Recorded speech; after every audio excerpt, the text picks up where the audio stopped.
Good morning, afternoon, or evening, ladies and gentlemen, all in crypto here, and welcome back, guys, for another daily cryptocurrency market update. If you are new to this channel and finding yourself on my videos for the first time today, don't forget to check out that subscribe button because we drop an update just like this one every single day at 1 p.m. UK time to help you guys stay up to date with the latest and greatest things happening within the cryptocurrency space, but also the broader markets, and that's exactly what I'm going to be doing in this video. Today is quite lackluster in regards to cryptocurrency news. There is some, however, in regards to Google now allowing advertisement for Bitcoin spot ETFs. Google have been very against advertisement of cryptocurrencies, but they are now allowing the advertisement of Bitcoin, which I think is a real progressive step forward. So we're going to be starting there.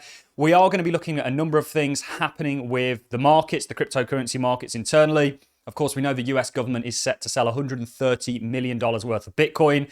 I don't think this is going to have any bearing on the price whatsoever. Certainly when you weigh that up against Grayscale dumping $4.7 billion of Bitcoin over the past couple of weeks. You know, I really don't think that the government selling that amount of Bitcoin is going to have any bearing on the price. Also, how are they going to sell it? It's likely going to be over the counter, so it may never hit the actual market. So I think it's going to get absorbed with some of the buying from Bitcoin spot ETFs. It's the perfect time for them to do it. We're going to be looking at Evergrande, which essentially, of course, is a Chinese property development company.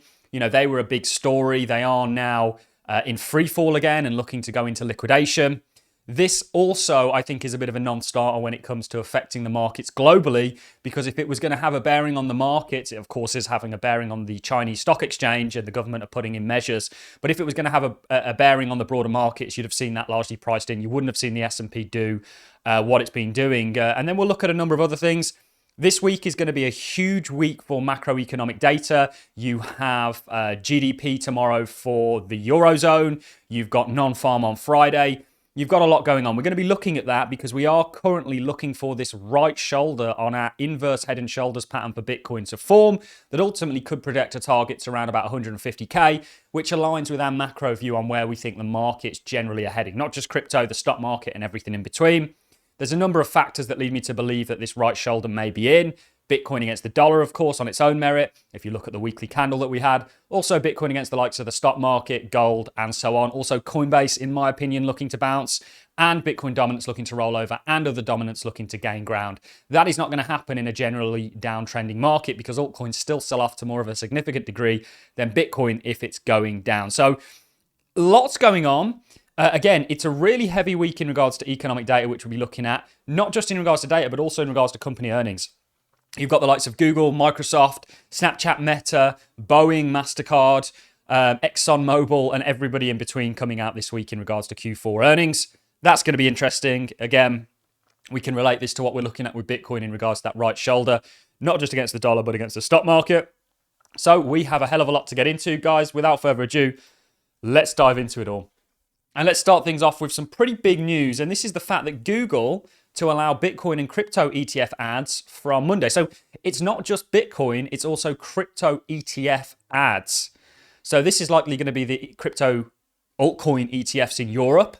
You are going to have altcoin ETFs eventually in the United States. This is very bullish for the industry as a whole. Remember, the vast majority of wealth in the United States, 70% sits with people 60 years and older.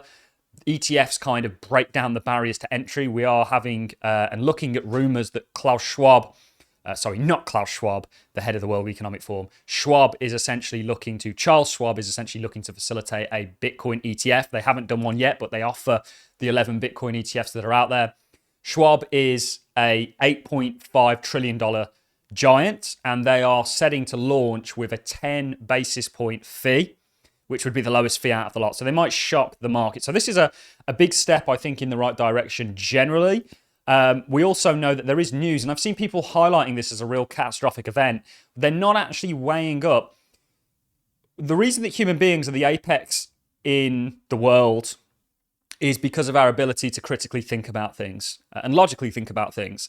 And I think people have flashed this as a real reason to be bearish on Bitcoin, the fact that the US government is going to sell $130 million worth of Bitcoin from the Silk Road seizures. However, when you weigh that up against Grayscale's $4.7 billion worth of dumpage for Bitcoin, it's really but a blip in that vast ocean. And I don't think this is really going to have any bearing on the price whatsoever. And the sooner the government get rid of all their Bitcoin, the better. You know, the government is actually, the US government is one of the largest holders of Bitcoin. They own more Bitcoin than MicroStrategy. I think this is going to be a bit of a non-starter. In regards to the macro world, you have news that Evergrande shares have halted after Hong Kong court orders liquidation. So these guys have been in free fall. The Chinese stock market is getting absolutely smashed. You can see it had a bit of a bid with sort of rumors of government stimulus and also the reopening of China. This, I think, is largely going to not really affect things. If anything, it might prop up the Western stocks and Western capital as it flies out of China, certainly unless the government, and they've already announced stock market recovery plans, really double down on those efforts. So this is a non-stop. I've seen people also do not trade the news. So if this was going to affect global markets, guys, you've got to think, and we'll come on to Bitcoin in just a second, if the insiders who know far more than retail do thought that this was going to be a really serious event, the S&P wouldn't be on its way to our target and have gone on and put in new all-time highs. It just simply wouldn't have.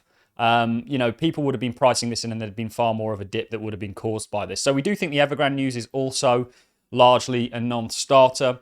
We have been looking at global liquidity, the global liquidity index, which very nicely aligns with the Bitcoin 4-year cycle theory. And it's amazing and remarkable just how well we've been following the Bitcoin 4-year cycle theory.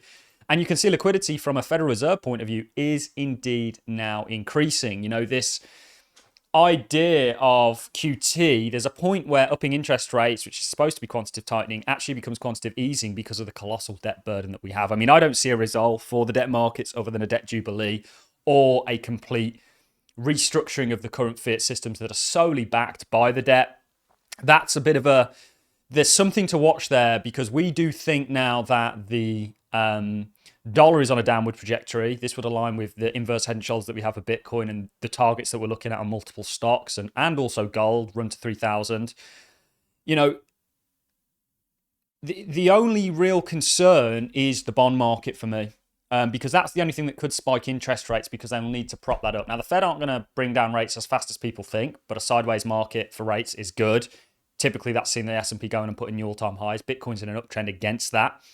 You know, there's a lot going on, and we do keep an eye on it and pay attention to it all. I want to dive over now to some charts before we get into the macroeconomic data, because we're going to tie it all in. Let's go back to Bitcoin. You guys know the plan. We're still waiting for this right shoulder to form. This weekly candle is potentially an early signal that this right shoulder is in. Remember, we don't want to run the left shoulder.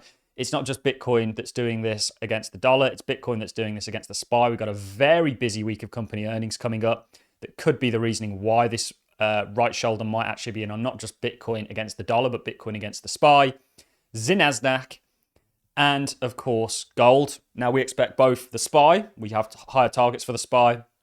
Remember, last year was a killer year for us in regards to the stock market. We should have been called all-in stocks. If you look at some of the stock picks that we made, you know, they all reached targets. Even something like Meta is now at new all-time highs, and there's a kind of metaverse, you know, let's not go down that rabbit hole anyway, paralysis there. But you can see also things like Microsoft. We now are looking at Amazon potentially going to $263.